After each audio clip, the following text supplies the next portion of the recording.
ದಾವಣಗೆರೆ ಲೋಕಸಭಾ ಕ್ಷೇತ್ರ ಅಂದ್ರೆ ಬಿಜೆಪಿಯ ಭದ್ರಕೋಟೆ ಅಂತಾನೆ ಹೇಳ್ಬೋದು. ಗಾಯತ್ರಿ ಸಿದ್ದೇಶ್ವರ ಗೆಲ್ಲದ್ರಲ್ಲಿ ಎರಡು ಅನುಮಾನ ಇಲ್ಲ ಅನ್ನೋ ಮಾತನ್ನ ಈ ಸಂದರ್ಭದಲ್ಲಿ ಹೇಳ್ತೀನಿ. GM ಸಿದ್ದೇಶ್ವರ ಯಾವತ್ತೂ ಅವರು ಸ್ವಂತ ಶಕ್ತಿಯಿಂದ ಗೆದ್ದರಲ್ಲ.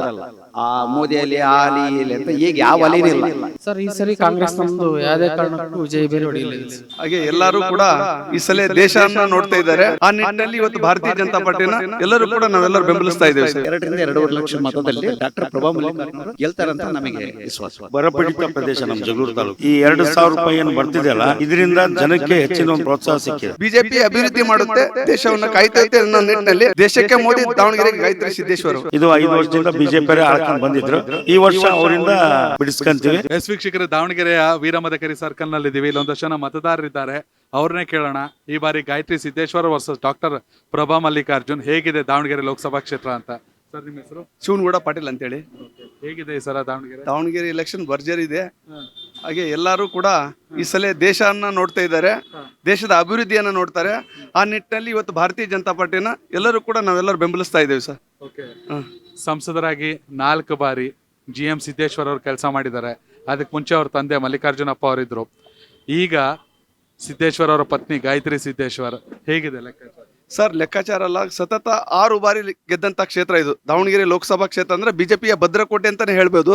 ಇಲ್ಲಿ ಸತತವಾಗಿ ನಾವು ಯಾವುದೇ ಕೇಂದ್ರದ ಸರ್ಕಾರಕ್ಕೆ ಬೆಂಬಲವನ್ನು ಸೂಚಿಸುವಂತ ದಾವಣಗೆರೆ ಪ್ರಬುದ್ಧ ಮತದಾರರಿದ್ದಾರೆ. ಆ ನಿಟ್ಟಿನಲ್ಲಿ 100ಕ್ಕೆ 100 ನಾವು ಈ ಸಲ ಭಾರತೀಯ ಜನತಾ ಪಾರ್ಟಿ ಅಭ್ಯರ್ಥಿ ಗಾಯತ್ರಿ ಸಿದ್ದೇಶ್ವರ ಗೆಲ್ಲದ್ರಲ್ಲಿ ಎರಡು ಅನುಮಾನ ಇಲ್ಲ ಅನ್ನೋ ಮಾತನ್ನ ಈ ಸಂದರ್ಭದಲ್ಲಿ ಹೇಳ್ತೀನಿ. ದಾವಣಗೆರೆ ಅಂದ್ರೆ ನಾವು ನೋಡ್ದಂಗೆ, ಬೆಂಗಳೂರಲ್ಲಿ ಕೂತ್ಕೊಂಡು ನಾವು ನೋಡ್ದಂಗೆ, ವಿಧಾನಸಭೆ ಬಂದಾಗ ಕಾಂಗ್ರೆಸ್, ಲೋಕಸಭೆ ಬಂದಾಗ ಬಿಜೆಪಿ. ಆದ್ರೆ ಸದ್ಯ ರಾಜ್ಯದಲ್ಲಿ ಕಾಂಗ್ರೆಸ್ ಸರ್ಕಾರ ಇದೆ, ಗ್ಯಾರಂಟಿ ಯೋಜನೆಗಳಿದೆ. ಜೊತೆಗೆ 5 ಕಾಂಗ್ರೆಸ್ ಶಾಸಕರು ಪ್ಲಸ್ ಹರಪನಹಳ್ಳಿ ಅವರು ಕೂಡ ಕಾಂಗ್ರೆಸ್ಗೆ ಬೆಂಬಲ. ಲತಾ ಮಲ್ಲಿಕಾರ್ಜುನ್ ಅವರು. ಶಾಸಕರ ಬಲ ನೋಡಿದಾಗ ಬಿಜೆಪಿಗೆ ಕಷ್ಟ ಆಗಲ್ಲ ಅಂತ ಅನ್ಸುತ್ತೆ.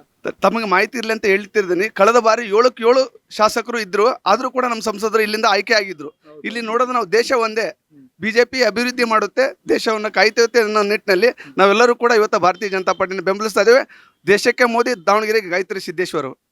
ಮತ್ತೊಂದ್ ಕಡೆ ವಿನಯ್ ಕುಮಾರ್ ಫ್ಯಾಕ್ಟರ್ ಬಿಜೆಪಿಗೆ ಎಷ್ಟು ಪ್ಲಸ್ ಆಗುತ್ತೆ? ಸರ್, ನಮಗೆ ಪ್ಲಸ್ ಒನ್ ಅಂತಂದೇನಿಲ್ಲ. ನಾವು ನಮ್ಮ ನಿಟ್ಟಿನಲ್ಲಿ ಏನು ಕೆಲಸ ಮಾಡಬೇಕು, ಭಾರತೀಯ ಜನತಾ ಪಾರ್ಟಿ ತಮ್ಮದೇ ಆದ ಒಂದು ಮತ ಬ್ಯಾಂಕ್ ಇದೆ ನಮ್ಮ ದಾವಣಗೆರೆ ಜಿಲ್ಲೆಯಲ್ಲಿ. ಸತತ 6 ಬಾರಿ ಇಲ್ಲಿ ಲೋಕಸಭೆ ಅಭ್ಯರ್ಥಿಯನ್ನು ಆಯ್ಕೆ ಮಾಡಿ ಕಳಿಸಿದ್ದೇವೆ. ಅದೇ ಒಂದೇ ಗುರಿ ನಮಗೆ, ಯಾರು ಅಭ್ಯರ್ಥಿ ಯಾವುದೂ ಇಲ್ಲ, ನಮ್ಮ ದೇಶ ಒಂದೇ ಮೊದಲು ಅನ್ನೋದು ನಾವು ಹೇಳ್ತೀವಿ ಸರ್. ಶಾಮ್ನೂರ್ ಫ್ಯಾಮಿಲಿಯನ್ನ ಕೂಡ ಅಷ್ಟು ಸುಲಭವಾಗಿ ಲಘುವಾಗಿ ಪರಿಗಣಿಸುವಂತಿಲ್ಲ. ಒಬ್ಬರು ಶಾಸಕರು, ಹಿರಿಯ ಶಾಸಕರು, ಜೊತೆಗೆ ಸಚಿವರು ಇದ್ದಾರೆ. ಇದ್ಯಾವುದು ಕೂಡ ನಿಮ್ಗೆ ಅಡ್ಡಿ ಆಗಲ್ಲ ಸರ್? ಒಂದೇ ಕುಟುಂಬಕ್ಕೆ ಅಧಿಕಾರ ಅನ್ನೋದು ವಿಕೇಂದ್ರೀಕರಣ ಆಗಬೇಕು. ನಮ್ಮ ದಾವಣಗೆರೆಯಲ್ಲಿ ಏನಾಗಿದೆ, ಒಂದೇ ಕುಟುಂಬಕ್ಕೆ ಸೀಮಿತ ಆಗಬಾರ್ದು. ಈಗ ಉತ್ತರದಲ್ಲಿ ಶಾಸಕರಿದ್ದಾರೆ, ದಕ್ಷಿಣದಲ್ಲಿ ಅವರು ಶಾಸಕರಿದ್ದಾರೆ. ಇದು ಈಗ ಈ ಸಂಸದರು ಇವರಾಗ್ಲಿ ಅನ್ನೋದು ನಮ್ಮೆಲ್ಲರ. ಸರ್, ಈಗ ನೀವ್ ಹೇಳ್ದಂಗೆ ಕುಟುಂಬ ಅಂದ್ರೆ ಇಲ್ಲೂ ಕೂಡ ಕುಟುಂಬಕ್ಕೆ ಟಿಕೆಟ್. ಸರ್, ನಮ್ಮ ಕುಟುಂಬದಿಂದ ಇವ್ರು ಸಿದ್ದೇಶ್ವರ ಪತ್ನಿಯಿಂದ ಸ್ಪರ್ಧಿಸಿದ, ಅವ್ರ ಮಗ ಸ್ಪರ್ಧೆ ಮಾಡಿಲ್ಲ, ಅವ್ರ ಮಗ MLA ಇಲ್ಲ, ಅವರ ತಾಯಿ ಯಾವ MLA ಇಲ್ಲ. ಈಗ ಅನಿತ್ ಸಿದ್ದೇಶ್ವರ್ಗೆ ಟಿಕೆಟ್ ಸಿಗಬೇಕು ಅಂತ ಏನಾರು ಅನ್ಸಿತ್ತು? ಸರ್, ಪಕ್ಷದ ಹೈಕಮಾಂಡ್ ಏನ್ ತೀರ್ಮಾನ ಮಾಡಿದೆ ಅದಕ್ಕೆ ನಾವೆಲ್ಲರೂ ಬದ್ಧವಾಗಿ ಕೆಲಸ ಮಾಡ್ಲಿಕ್ಕೆ ಇದ್ದೇವೆ. ಅವ್ರಿಗೆ ಸಿಗ್ಬೇಕಿತ್ತು, ಇವ್ರಿಗೆ ಸಿಗ್ಬೇಕಿತ್ತು ಅನ್ನೋದೇನಿಲ್ಲ. ಅಜ್ಜವ್ರ ಏನ್ ಹೆಸರು? ಸಿಗ್ತಾನ್ರಿ. ಎಷ್ಟು ವರ್ಷ ನಿಮ್ಗೆ? 70 ವರ್ಷ. ತುಂಬಾ ಜನ ನೋಡಿದ್ದೀರಾ. ನಿಮ್ ಪ್ರಕಾರ ಯಾರು ಒಳ್ಳೆ ಪ್ರಧಾನಿ? ನಮ್ ಗುಲ್ಬರ್ಗ ಜಿಲ್ಲಾದವ್ರು. ಮೋದಿನೇ? ಮೋದಿ ಹೌದು, ರೈಟ್ ಹ್ಯಾಂಡ್. ನಾವು ಗುಲ್ಬರ್ಗ ಜಿಲ್ಲಾದವ್ರು, ಇಲ್ಲಿ ಇಲ್ಲ. ಗುಲ್ಬರ್ಗದವ್ರ? ಕಲಬುರ್ಗಿ ಹೆಂಗಿದೆ ಅಲ್ಲಿ? ಕಲಬುರ್ಗಿ ಇಲ್ಲಿ ನಾವು ಇಲ್ಲೇ ಏನ್ರಿ, ಅಂಡ್ರು ಮಕ್ಕಳು. ಓಟ್ ಎಲ್ಲಿರೋದು? ನಾನು ಓಟ್ ಇದ್ದೆ, ಇಲ್ಲೇ ಇರೋದಾ? ಯಾವಾಗ ಮಾಡೋದೇ ಒಂದು ಬಿಜೆಪಿನೇ. ಹೂವನೇ ಕಂಪ್ಲೀಟ್. ಯಾವಾಗಲೂ ಈಗ 35 ವರ್ಷ ಇಟ್ಟು ಅದೇ ಮಾಡುತ್ತ. ಅದು ಹೊರ್ತಿ ಯಾವ್ದು ಮಾಡೋಣ, ಮಣ್ಣು ಕಾಂಗ್ರೆಸ್ ಮಾಡೋದು, ಬಿಜೆಪಿ ಮಾಡೋದು. ಹೌದಾ? ಸರಿ ಅಜ್ಜಾರೆ. ಸರ್, ನಿಮ್ಮ ಹೆಸರು? ಹನುಮಂತಪ್ಪ, ಡಿ ಹನುಮಂತಪ್ಪ ಅಂತ, ಗಾಂಧಿನಗರ. ಹೇಗಿದೆ ಸರ್ ಈ ಸಲ ದಾವಣಗೆರೆ ಲೋಕಸಭೆ? ದಾವಣಗೆರೆ ಲೋಕಸಭೆ 100ಕ್ಕೆ 100 ಸಿದ್ದೇಶ್ ಗಾಯತ್ರಿ ಅವ್ರು ಗೆಲ್ತಾರ. ಅವ್ರು ಮಾಡಿದಂಥ ಕೆಲಸಗಳು ಜನಕ್ಕೆ ತುಂಬ ಜನಕ್ಕೆ ಹಿಡಿಸಿದೆ. ಅವ್ರು 6 ಸಲ ಸಂಸದರಾಗಿ ಕೆಲಸ ಮಾಡಿದ್ದಾರೆ.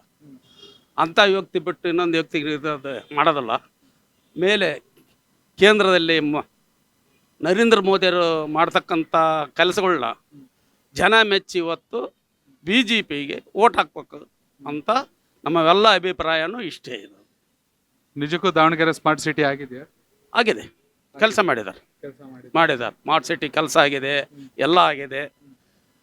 ಎಲ್ಲಿ ನಿಂತಿಲ್ಲ ಕೆಲಸಗಳು ಈಗಲೂ ನಡೀತಾ ಇದಾವ. ಅವ್ರು ಮಾಡಿದಂಥವು ಕೆಲಸ ಇರೋದೀಗ. ನಾವು ಇಷ್ಟೆಲ್ಲ ಮಾಡ್ಕೊಂಡು ನೀವು ಇದೀಗ ಈಗಿನ ವಾತಾವರಣಕ್ಕೆ ಅವರು ಈಗ ಬಂದು ಮಾತಾಡೋದಲ್ಲ, ಕೆಲಸಗಳು ಮಾಡಿದ್ದಾರೆ. ಅವ್ರ ಆರೋಗ್ಯ ಇದಿಲ್ಲದ್ರಿಂದ ಅವ್ರು ಗಾಯತ್ರಿ ಸಿದ್ದೇಶ್ವರಿಗೆ ನಿಂದ್ರಿಸಿದಾರ. ಅವ್ರು ಒಳ್ಳೆ ವ್ಯಕ್ತಿ, ಅವರೆಲ್ಲ ಜನಕ್ಕೆ ಸ್ಪಂದಿಸ್ತಾರ, ಜನನ್ನ ಗುರ್ತಿಸ್ತಾರ. ಅದರಿಂದ ನಾವು ಗಾಯತ್ರಿ ಸಿದ್ದೇಶ್ವರಿಗೆ ವೋಟ್ ಹಾಕ್ಬೇಕು, ಅವ್ರು ಗೆಲ್ಲಿಸ್ಬೇಕು ಅನ್ನೋದೇ ನಮ್ಮ ಆಸೆ. ಬಿಜೆಪಿ ನಾಯಕರೆಲ್ಲ ಇಲ್ಲಿ ಸ್ಥಳೀಯವಾಗಿ ಎಲ್ಲ 8 ವಿಧಾನಸಭಾ ಕ್ಷೇತ್ರದಲ್ಲಿ ಒಗ್ಗಟ್ಟಾಗಿ ಎಲ್ಲ ಒಗ್ಗಟ್ಟೆ ಅದಾರ. ಎಲ್ಲ ನಮಗೆ ರೇಣುಕಾಚಾರ್ಯ ಸೈಲೆಂಟ್ ಅನ್ಸ್ತಾರಪ್ಪ. ಇಲ್ಲ ಎಲ್ಲರೂ ರೇಣುಕಾಚಾರಿ ಸ್ವಾಮಿಯವರು ಅವರೆಲ್ಲ ಒಂದಾಗಿ ಕೆಲಸ ಮಾಡ್ತಾ ಇದಾರ. ಅದೇನು ಇದಿಲ್ಲ. ಎಷ್ಟು ಲೀಡಲ್ಲಿ ಗೆಲ್ಲಿಸ್ತೀರ? ಒಂದು 2 ಲಕ್ಷ ಲೀಡಿಂಗ್ ಬರ್ತೈತಿ. ಸರ್ ನಿಮ್ಮ ಹೆಸರು? ನಮ್ಮ ಹೆಸರು ಲೋಕೇಶ್ ಅಂತ. ಯಾವ ಊರು? ನಮ್ದು ಹಿರೇಮಲ್ನೊಳೆ ಗೋಲ್ರಟ್ಟಿ, ಎಲ್ಲಿ ಜಗಳೂರಿಗೆ ಬರುತ್ತೆ? ಜಗಳೂರು ತಾಲೂಕು. ಹೌದು. ದೇವೇಂದ್ರಪ್ಪ ಅವ್ರ ಶಾಸಕರು. ಹೌದು, ನಾವು ಅಣ್ಣ ತಮ್ಮರ ನಾವು. ಹೌದಾ? ಹೌದು. ಸ್ವಂತ ತಮ್ಮನ? ನಾವು ಸ್ವಂತ ತಮ್ಮ ಅಂದ್ರೆ ನಾವು ಒಂಥರ ಭೇದ ಭಾವ ಇಲ್ಲ, ಆ ಥರ ನಾವು. ಹೇಗಿದೆ ಈ ಸಲ ದಾವಣಗೆರೆ ಲೋಕಸಭೆ? ಸರ್ ಈ ಸರಿ ಕಾಂಗ್ರೆಸ್ ನಮ್ದು ಯಾವುದೇ ಕಾರಣಕ್ಕೂ ವಿಜಯ ಬೇರೆ ಹೊಡೆಯಲಿದೆ ಸರ್. ಹೌದಾ? ಹೌದು. ಯಾವ ಲೆಕ್ಕಾಚಾರ? ಯಾವ ಲೆಕ್ಕಾಚಾರ ಅಂದ್ರೆ ಇಷ್ಟೆಲ್ಲ ಜಿದ್ದಿ ಇದ್ರು ಕಾಂಗ್ರೆಸ್ ಯಾವುದೇ ಕಾರಣಕ್ಕೂ ಈ ಸರಿ ನಮ್ಮ ದಾವಣಗೆರೆ ಲೋಕಸಭೆ ಎಲ್ಲ ಫೈಟ್ ಇದೆ. ಗ್ಯಾರಂಟಿ ಯೋಜನೆಗಳಲ್ಲಿ ಎಷ್ಟು? ಗ್ಯಾರಂಟಿ 5 ಗ್ಯಾರಂಟಿ ಯೋಜನೆ. ಗಂಡು ಮಕ್ಳಿದ್ರೆ ಹೆಣ್ಮಕ್ಳು ಭಾಳ ಸಕ್ಸಸ್ಫುಲ್ ಆಗ್ತಿದೆ. ಮೇನ್ ಹೆಣ್ಮಕ್ಳಿಂದ ನಾವು ಕಾರ್ಯಕರ್ತರು ಬಿರ್ಸಿನ ಚಕಮಕಿಯಲ್ಲಿ ನಡೀತಾ ಇದ್ದೀವಿ ನಾವು. ಓಕೆ. ಈ ವಿನಯ್ ಅಂತ ಸ್ಪರ್ಶವಲ್ಲ, ಅದೇನು ಅಡ್ಡಿ ಆಗಲ್ಲ? ನಮ್ಗೇನಂತ ಎಫೆಕ್ಟ್ ಅನ್ಸಲ್ಲ ಸರ್, ಅನ್ಸಲ್ಲ. ಅದು ಪಕ್ಷದ ಓಟ್ ಇದೆ, ನಮ್ಮ ಗ್ಯಾರಂಟಿ ಓಟ್ ಇದೆ, ಪಕ್ಷದ ಓಟ್ ಇದೆ. ಏನಂತ ನಮ್ಗೇನಂತ. ಎಷ್ಟು ಲೀಡ್ ಕೊಡಿಸ್ತೀರಿ ಜಗಳೂರು? ಸರ್ ಜಗಳೂರು ಹೋದ್ ಸರಿ ನಮ್ಮ ಕಾಂಗ್ರೆಸ್ ಪಕ್ಷದಲ್ಲಿ 51,000 ಚಿಲ್ಲರಲ್ಲಿ ಗೆದ್ದಿದ್ವಿ ನಾವು. ಅದು ತ್ರಿಕೋನ ಸ್ಪರ್ಧೆಯಲ್ಲಿ. ಅದು ಒಬ್ಬ ಪಕ್ಷೇತರ, ಒಬ್ಬ ಬಿಜೆಪಿ, ಒಂದು ಕಾಂಗ್ರೆಸ್. ಅಲೆನೇ ಇಲ್ಲ ಅಂತ ಅಂದಿದ್ರು. ಆದ್ರ ಅಲೆಯಲ್ಲಿ ನಾವು ಗೆದ್ದು ನೀಗಿದ್ವಿ ನಾವು.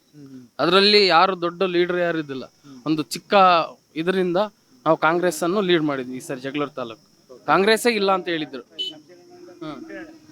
ಈ ಸಲ ಎಷ್ಟು ಲೀಡಲ್ಲಿ ಗೆಲ್ತಾರೆ ಹಂಗಾರೆ? ಸರ್ ಒಂದೊಂದು 80,000 ಲೀಡ್ ಅಂತ ಕೊಡ್ತೀವಿ ಸರ್. ಈ ಸರಿ ಕೊಡ್ತೀವಿ. ಯಾವುದೇ ಕಾರಣಕ್ಕೆ ನಮ್ಮ ಜಗಳೂರು ಈ ಸರಿ ಕಾಂಗ್ರೆಸ್ ಲೀಡ್ ಅದೇ ಆಗ್ತದೆ. ರಾಜಗೌಡ ಅಂತ ನಾವು ಬಸವನಗುಡಿ ಗ್ರಾಮ ಪಂಚಾಯತ್ ವ್ಯಾಪ್ತಿಯವರು. ನಮ್ಮ ಮನೆಯವ್ರ ಮಹಿಳಾ ಕಾಂಗ್ರೆಸ್ ಕಾರ್ಯದರ್ಶಿ ಇದ್ದಾರೆ. AB ಬ್ಲಾಕ್ ಅಂತ ನಮ್ಮಲ್ಲಿ 2 ತಾಲೂಕು ಸೇರ್ಕೊಂಡಿದ್ದಾವಲ್ಲ. AB ಬ್ಲಾಕಲ್ಲಿ ನಮ್ಮ ಮನೆಯವ್ರ ಮಹಿಳಾ ಕಾಂಗ್ರೆಸ್ ಕಾರ್ಯದರ್ಶಿ ಇದ್ದಾರೆ. ನಮಗೆ ಇಲ್ಲಿ ಕೊಟ್ಟಿರ್ತಕ್ಕಂಥ ಗ್ಯಾರಂಟಿ ಇರ್ಬೋದು. ಆಮೇಲೆ ಯಾವತ್ತು ಜಗಳೂರು ಕಾಂಗ್ರೆಸ್ ಬೇಟೆ ಇದು. ಆಮೇಲೆ ಈಗ ಮತ್ತೆ ಗುರುಸಿದ್ದನಗೌಡರು BJPಯಿಂದ ಮತ್ತೆ ಕಾಂಗ್ರೆಸ್ಸಿಗೆ ಬಂದಿದ್ದಾರೆ. ಆಮೇಲೆ ವೀರಶೈವರು ಒಂದು ಸ್ವಲ್ಪ ಈಗ ಕಾಂಗ್ರೆಸ್ಸಿಂದ ಸ್ವಲ್ಪ ದೂರ ಉಳಿದಿದ್ರು. ಈಗೆಲ್ಲರೂ ಭಾಳ ಒಗ್ಗಟ್ಟಾಗಿ ಒಂದು 20 ವರ್ಷದಿಂದ ಏನು ತೊಂದರೆಗಳಾಗಿದ್ದಾವಲ್ಲ ಇವನು ಸರಿಪಡಿಸ್ಕೊಳಕ್ಕೆ ಹೋಗಿ ಆಮೇಲೆ ವೆಲ್ ಎಜುಕೇಟೆಡ್ ನಮಗೀಗ ಇರ್ತಕ್ಕಂಥ ಡಾಕ್ಟರ್ ಪ್ರಭಾ ಮಲ್ಲಿಕಾರ್ಜುನ್ ಅವರು. ಆಮೇಲೆ ಶಾಮನೂರು ಫ್ಯಾಮಿಲಿ ಇಡೀ ನಮ್ಮ ದೇಶಕ್ಕೆ ನಮ್ಮ ವೀರಶೈವ ಲಿಂಗಾಯತರಲ್ಲಿ ಕೊಡುಗೈ ದಾನಿಗಳು ಅಂತ ಏನಾರ ಹೆಸರಿದ್ರೆ ಅದು ವೀರಶೈವ ಜನಾಂಗದಲ್ಲಿ ಅವರೊಬ್ಬ ಅಗ್ರಗಣ್ಯ ಮಾನ್ಯರು ಪಾಪ. 2 ಮಾತಿಲ್ಲ. ಆಮೇಲೆ ಎಲ್ಲೇ ಚೌಟ್ರಿ ಕಟ್ಟಲಿ, ಎಲ್ಲೇ ವಿದ್ಯಾಸಂಸ್ಥೆ ಕಟ್ಟಲಿ, ಯಾರೇ ಹೋದ್ರೂ ಅವ್ರು ಯಾವತ್ತೂ ದಾನ ಧರ್ಮ ಅದೆಲ್ಲ ಮಾಡಿದ್ದಾರೆ. ಆಮೇಲೆ ಸುಮಾರು ಜನರಿಗೆ ಇಂಡಸ್ಟ್ರಿಯಲ್ಲೆಲ್ಲ ಕಟ್ಟಿದ್ದಾರೆ.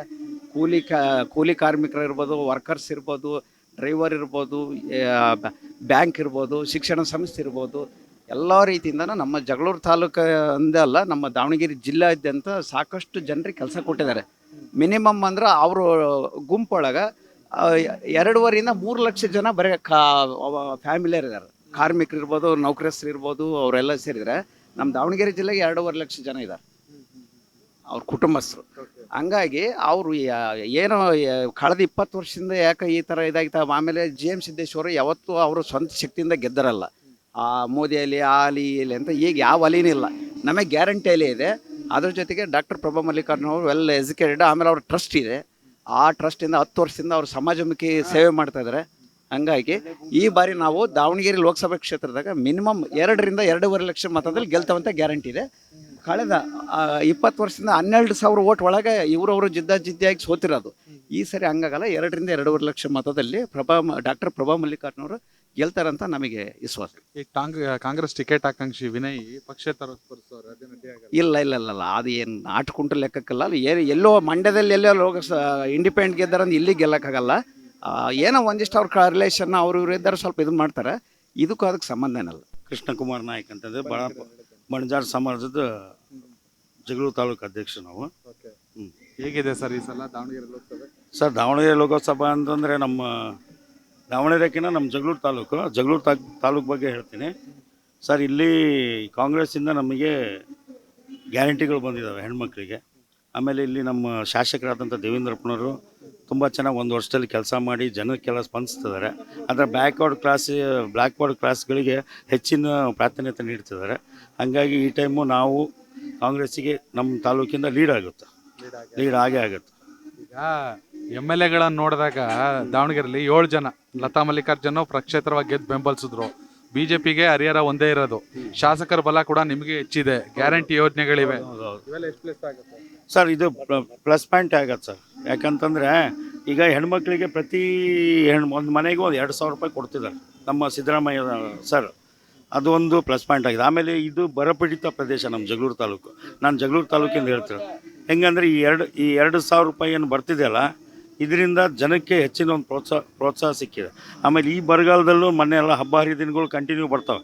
ಅದರಲ್ಲಿ ನಮ್ಮ ಕಾಂಗ್ರೆಸ್ ಗೌರ್ಮೆಂಟೇ ನಮ್ಮ ಸಿದ್ದರಾಮಯ್ಯ ಮಾಡಿರೋ ಒಂದು ಈ ವ್ಯವಸ್ಥೆ ಇದೆಯಲ್ಲ ಗ್ಯಾರಂಟಿ, ಆ ಒಂದು ಗ್ಯಾರಂಟಿ ವ್ಯವಸ್ಥೆ ಅದನ್ನು ನೋಡ್ಕೊಂಬಿಟ್ಟು ಲೇಡೀಸ್ದಂತೂ 1% ಮಿಸ್ ಆಗಲ್ಲ ಸರ್. ಆಮೇಲೆ ಬ್ಯಾಕ್ವರ್ಡ್ ಕ್ಲಾಸಸ್ಸು, ಆಮೇಲೆ ಎಲ್ಲ ಜನಗಳು ಏನು ಇದನ್ನು ತಗೊಂತಿದಾರಲ್ಲ ಅದೊಂದು. ಆಮೇಲೆ ಈಗೊಂದು 5 ಹೊಸದಾಗಿ ಗ್ಯಾರಂಟಿ ಮಾಡಿದ್ದಾರೆ. ಸೆಂಟ್ರ್ನಲ್ಲಿ ಏನಾದ್ರು BJP ಬಂದರೆ ರೈತರ ಸಾಲ ಮನ್ನಾ ಆಗುತ್ತೆ. ಆಮೇಲೆ ಇನ್ನೊಂದು 1 ಲಕ್ಷ ರೂಪಾಯಿ ಒಂದು ಫ್ಯಾಮಿಲಿಗೆ ಕೊಡ್ಬೇಕಂತಿದ್ದಾರೆ. ಅದು ಒಂದು ನಮಗೆ ಪ್ಲಸ್ ಪಾಯಿಂಟ್ ಆಗೋ ಚಾನ್ಸಸ್ ಇದೆ ಸರ್. ಎಷ್ಟು ಲೀಡಲ್ಲಿ ಗೆಲ್ಬೋದು ಸರ್? ನಮ್ಮ ಒಟ್ಟು ಒಂದು 2-2.5 ಲಕ್ಷ ಲೀಡ್ನಲ್ಲಿ ದಾವಣಗೆರೆ ಕಾನ್ಸ್ಟಿಟ್ಯೂನ್ಸಿ ಪ್ರಭಾ ಮೇಡಮ್ ಅವ್ರು ಗೆಲ್ತಾರೆ ಸರ್. ಯಾಕಂದರೆ Willey educated, well known person, ಒಂದು 5-6 ಲ್ಯಾಂಗ್ವೇಜ್ ಬರುತ್ತೆ. ಸುಮ್ಮನೆ ಇಲ್ಲಿಂದ ಕಳಿಸಿ ಅಲ್ಲಿ ಹೋಗಿ ಮೂಲೆಗೆ ಎಲ್ಲೋ ಪಾರ್ಲಿಮೆಂಟ್ನಲ್ಲಿ ಕುಲ್ಸೋದಲ್ಲ, ಅದು ಒಂದು ಜನಕ್ಕೆ. ಆಮೇಲೆ ಹೆಣ್ಣುಮಕ್ಳು ಮಾತ್ರ ಪುಟದೆತ್ತಿದ್ದಾರೆ. ಇಷ್ಟು ವರ್ಷದಿಂದ ನಮ್ಮ ಕಾನ್ಸ್ಟಿಟ್ಯೂನ್ಸಿಯಲ್ಲಿ ಯಾವತ್ತೂ ನಮಗೆ ಲೇಡೀಸ್ ಬಂದಿದ್ದಿಲ್ಲ ಸರ್. ಇದು 5 ವರ್ಷದಿಂದ BJP ಆಳ್ಕೊಂಡು ಬಂದಿದ್ದರು. ಈ ವರ್ಷ ಅವರಿಂದ ಬಿಡಿಸ್ಕೊಂತೀವಿ. RCB ಏನು ವಿನ್ ಆಗುತ್ತಂತಲ್ಲ, ಹಂಗೆ ವಿನ್ ಆಗೇ ಆಗ್ತೀವಿ ಸರ್. RCB ಗೆಲ್ಲುತ್ತಾ? RCB ಗೆಲ್ಲುತ್ತಿಲ್ಲ. ಪ್ರಭಾ ಮೇಡಮ್ ಗೆಲ್ತಾರೆ ಇಲ್ಲಿ.